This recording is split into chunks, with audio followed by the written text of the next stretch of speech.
नमस्कार, मैं हूं दिबांजलि मोइत्रा। द्वितीय विश्व युद्ध 1939 से 1945 तक चला और इस महायुद्ध में लगभग 70 देशों की जल, थल और वायु सेनाएं इस युद्ध में शामिल थी। इस युद्ध में विश्व दो भागों में बटा हुआ था, मित्र राष्ट्र और विरोधी राष्ट्र। इस युद्ध में विभिन्न राष्ट्रों के लगभग 10 करोड़ सैनिकों ने हिस्सा लिया और ये मानव इतिहास का सबसे बड़ा और ज्यादा घातक युद्ध था।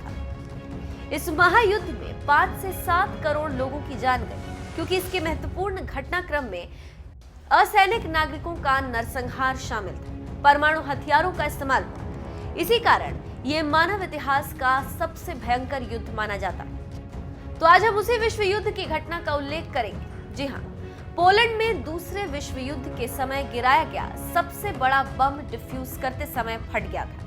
अच्छी बात यह है कि इस हादसे में किसी के हताहत होने की जानकारी नहीं।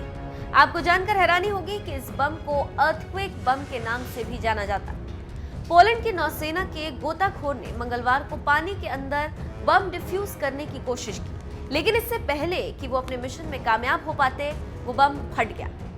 खास बात यह रही कि इस हादसे में कोई घायल नहीं हुआ। जानकारों और इतिहासकारों की माने तो ब्रिटेन की रॉयल एयरफोर्स ने इसका इस्तेमाल किया था। टॉलबॉय बम स्वाइनजॉस्की शहर के बाहर पाइस नहर के करीब मिला था। बम डिफ्यूज करने से पहले एहतियात के तौर पर पूरा इलाका खाली करा लिया गया।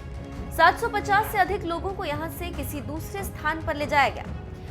मालूम हो कि स्वाइनजॉस्की एक जमाने में जर्मनी का हिस्सा हुआ करता था। देशी मीडिया की माने तो बम को डिफ्यूज करते समय स्वाइनजॉस्की के कुछ हिस्सों में झटके महसूस किए गए। बम का वजन लगभग 5400 किलोग्राम था और इसमें 2400 किलोग्राम विस्फोटक भरा हुआ था। पोलैंड की नौसेना ने दूसरे युद्ध के सबसे बड़े बम को निष्क्रिय करने के लिए रिमोट नियंत्रित डिवाइस का इस्तेमाल किया। ये एक ऐसी तकनीक है जिसमें विस्फोट के बिना बम को डिफ्यूज किया जा सकता है। हालांकि इस तकनीक ने इस बार काम नहीं किया।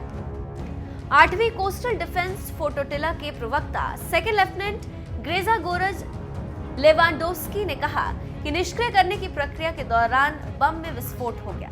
अब वो पूरी तरह से निष्क्रिय हो गया है और भविष्य में उससे किसी तरह का खतरा नहीं होगा। यहाँ पर एक बात बताते चले कि ब्रिटिश एरोनॉटिकल इंजीनियर बार्न्स वॉलिस ने इसे डिजाइन किया था। इस 19 फीट 12000 LB वाली डिवाइस को टॉलबॉय और अर्थक्वेक बम जैसे नामों से भी पहचाना जाता है। गौरतलब है कि ये बम पिछले साल सितंबर में पानी के नीचे उस वक्त पाया गया जब जलमार्ग को गहरा करने का काम चल रहा था। इस बम को ब्रिटेन की रॉयल एयरफोर्स ने 1945 में जर्मन क्रूजर लुत्सो पर हमले के दौरान गिराया था, लेकिन बम फटा नहीं और तभी से जमीन के अंदर दबा हुआ था। तो आप समझ सकते हैं कि कैसे बम मिला, कैसे डिफ्यूज हुआ और उसकी पूरी कहानी क्या है।